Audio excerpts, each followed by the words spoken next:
Hello friends, আজকে কি আছে? সাথে সাথ পাতে থাক, নিরামিষ খেতে থাক। হ্যাঁ, আজকে নিরামিষ খাবো।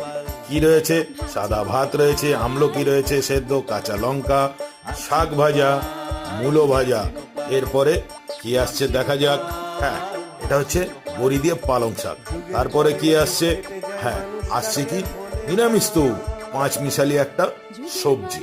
পাঁচ মিশালি সবজির পর আর একটা সবজি, ওই যে বলেছি সাথে সাথ নিরামিষ খেতে থাক, পাতে থাক। কি আছে পাতে? সিম বেগুন আলুর তরকারি।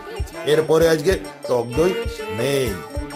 হ্যাঁ, কিন্তু ধবধবে একটা জিনিস আছে। কি জিনিস? বাড়িতে মিষ্টান্ন করা, মানে গোদা বাংলায় যেটাকে বলা হয় পায়েস করা।